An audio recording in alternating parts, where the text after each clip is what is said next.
Hello and welcome back to the Xpert 11 Road to Glory series, where in the last episode we took on Red FC and beat them in their own backyard 2-0, while in this episode we're facing another opponent from the first season of this series in Belfast City. Knights and Belfast City made each other 4 times in the past, with Belfast City winning 3 of these games and Knights winning 1, so we don't have a particularly good record against these guys. Coincidentally, however, on the first day of the Season 31 when we played Belfast City, it was just before Christmas.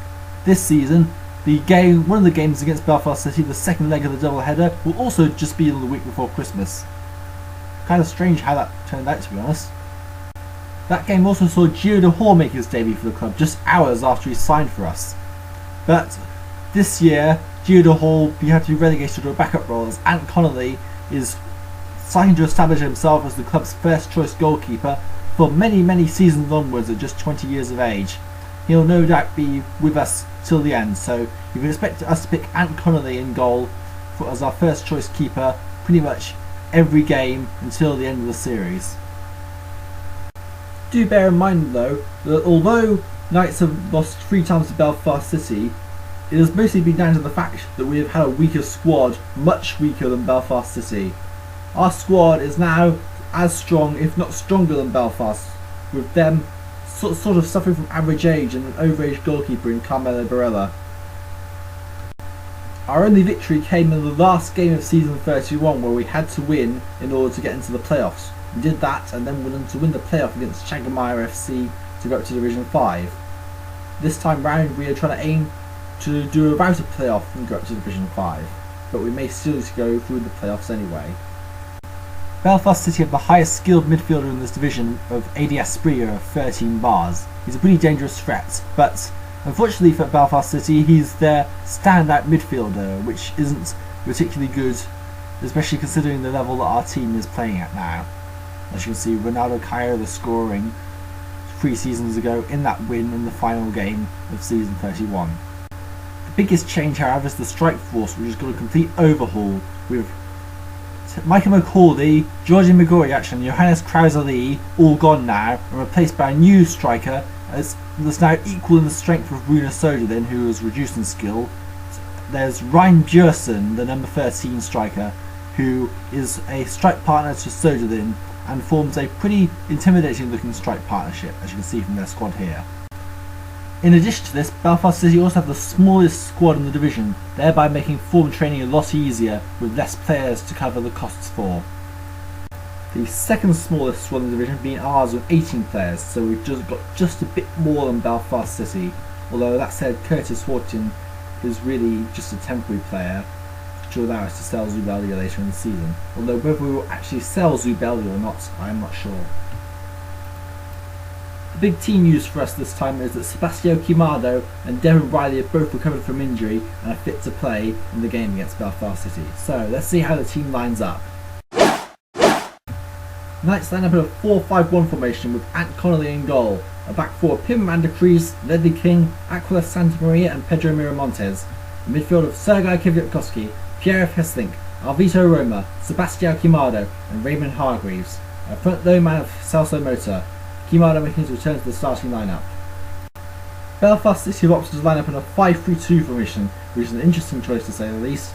You have Carmelo Barella in goal, a back 5 of Branimir Kulizic, Detvet Hoff, Irvan Manukian, Gennady Bystrov and Hagen Steinberger, a midfield 3 of Norris Norton, Anaïs Spreer and Sergei Kesselfarmo, and a front 2 of Rune Söderlin and Ryan Björsen. Knights lineup is 10 bars of 27 average age.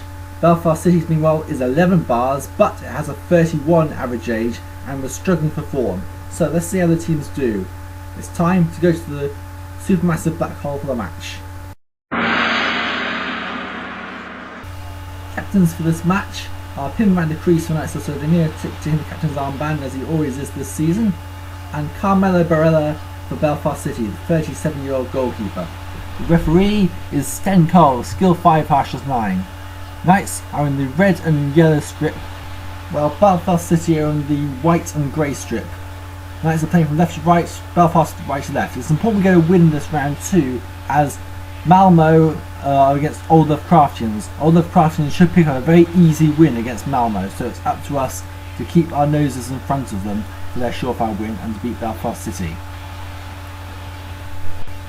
And we're underway.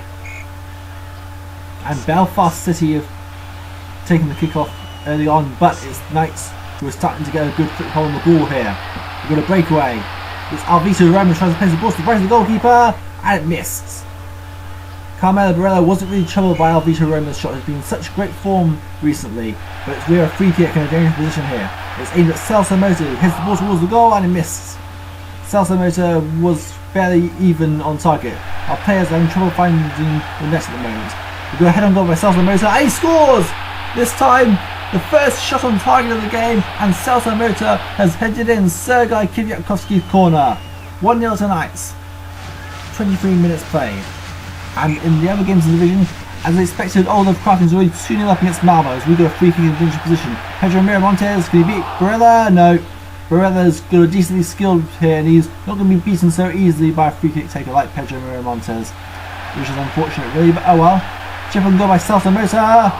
Skips over the crossbar. Mota failing to get a second of the game here, but just to think we were going to sell Celso Mota during the last transfer window, but decided to keep hold of him, and how he seems to be repaying us in the way.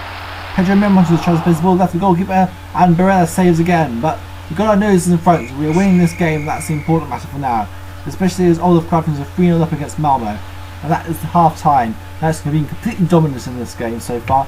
6 chances compared to Belfast City's 0. We've also shaved the possession by 10%.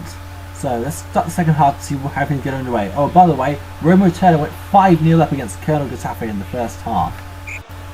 And we're underway in the second half, as Red FC have scored in the crucial relegation match between them and AC Pato de Boca. We've got an injury here. Raymond Hargreaves has been slightly injured. As we've continued this second half, and in the 59th minute we've got a hefty cut on goal by Sebastião Quimado. He scores! Sebastião Quimado makes it 2-0 to Metsi Cydonia and gives us a comfortable platform to try and defend against Belfast City, who seem intent on just parking the bus and not even trying to win the match. But we've got another chance here. Sergei Kvyatkovsky steals the ball towards the goal. He scores! Sergei Kvyatkovsky makes it 3-0. Belfast City are getting absolutely trashed here. No, wait, they got respite. This goal has been disallowed for a doubtful offside, controversial to say the least. For the other games in the division, as Ibrahim Qamara comes back with Santa Maria, with check on the other games, as Olaf Kraken's are 4-0 up against Malmo. Roma Turner 7-0 up against Colonel Getafe. Sergei Kvyatkovsky tries to put up the ball for the keeper's legs, pushed out on the post, but 7-0. That's some scoreline there in the Roma Turner Colonel Getafe game. Celso Mota has a shot on goal here. Hits the left post. As we're coming towards the end of this game now, 79 minutes played, and Carmine Bakomi is going to come on for ADS Sprio, who's had a torrid game. We are a free kick in a dangerous position here. It's shot on goal by Pedro Miramontes. Here's the crossbar. He was so close to troubling Barella and hopefully trying to make it 3-0. We had a goal disallowed, but that looks like it would be that.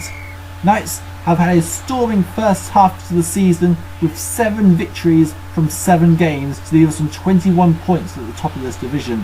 It's looking very good for promotion right now.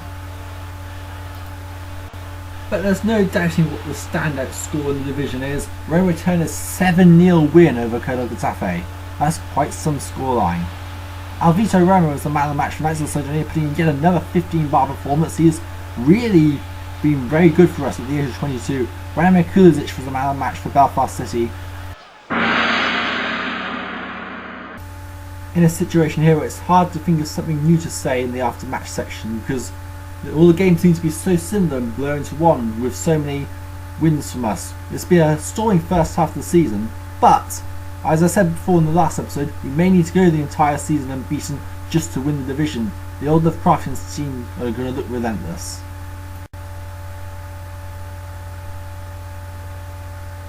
As if that wasn't enough, all our away games in the second half of the season are against teams in the top half of the league, with the home games being against teams in the relegation zone. So this is going to be a very tricky start to the second half of the season. We really need to keep our focus if we want to secure automatic promotion this season.